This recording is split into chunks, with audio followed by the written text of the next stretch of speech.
Hey everyone, and welcome. We're about to dive into one of the biggest and, let's be honest, kind of spooky questions of our time. When you're chatting with an AI, what is actually going on inside that digital brain? Is there a ghost in the code? All right, let's get into it.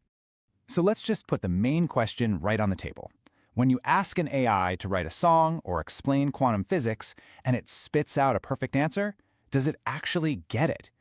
Does it truly understand what it's even saying? It sure feels like it does, right? The technology is just mind-blowing. It can write beautiful poetry, debate philosophy, and hold a conversation so well that it's just so easy to believe there's a real, conscious being on the other end. But is anyone really home? To figure this out, we're going to need a pretty special tool. And that tool comes from philosopher John Searle. It's a brilliant thought experiment called the Chinese Room. Now, it's designed to do just one thing. Let us peek inside that black box of a thinking machine and see what's really happening in there. Okay, so here's how it works. I want you to imagine yourself right in the middle of this. You're alone in a totally locked room. Now, people outside are sliding slips of paper under the door, and they're covered in Chinese symbols. The catch? You don't speak a single word of Chinese.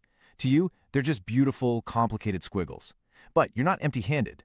You've got this enormous rulebook, written in English, your native language. And this book basically says, okay, if you see this squiggle, you need to find the piece of paper with that squiggle and slide it back out. That's all you're doing, just matching patterns. Now get this, to the people on the outside who are native Chinese speakers, what you're doing looks like a miracle. They're asking these deep, complex questions in Chinese, and because of your rulebook, you are sending back perfectly intelligent, coherent answers. From their point of view, whoever is inside that room is an absolutely fluent, brilliant Chinese speaker. And here is the killer question. After doing all of that, do you, the person inside that room, understand a single word of Chinese? No, of course not. You've just been shuffling symbols around based on a set of instructions. And that right there, that's the entire argument in a nutshell.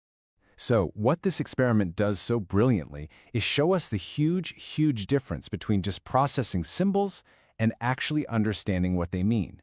It draws this really sharp line between following the rules of a language and the actual knowing that goes on in our heads. This all really boils down to two key ideas.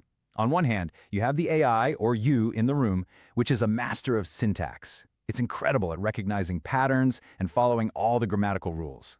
But on the other hand, you have the human mind, which works on the level of semantics. We don't just follow rules. We grasp meaning. We have feelings and subjective experiences. We actually comprehend things. So, to put it really simply, syntax is the how, it's the structure. Semantics is the what and the why, it's the actual meaning behind it all. The whole point of the Chinese room argument is that an AI could have flawless syntax without having a single shred of semantics. I absolutely love this analogy because it just makes it all so clear. An AI can follow the recipe for a perfect cup of coffee. It knows the exact measurements, the temperature of the water, the brewing time, all of it. But a human can actually taste the coffee. You can smell that aroma, feel the warmth of the cup in your hands. That's the difference. That's the gap between processing information and actually experiencing it. Okay, so if it's all just a really fancy game of symbol manipulation, why does it feel so incredibly real to us? Why are we so quick to believe there's a real mind in there? Well, it turns out the answer might have more to do with us than it does with the AI. You know, as human beings, we're fundamentally social creatures. We are completely hardwired to look for intention, for personality, for consciousness in anything that communicates with us. So when a machine starts learning and talking in a way that looks and sounds like human intelligence, our brains just instinctively want to fill in the blanks and assume there's something like us on the other end. Which, of course, leads us to a really fascinating question. If just crunching through massive amounts of data isn't enough for true understanding, then what is? What's that secret ingredient that's missing?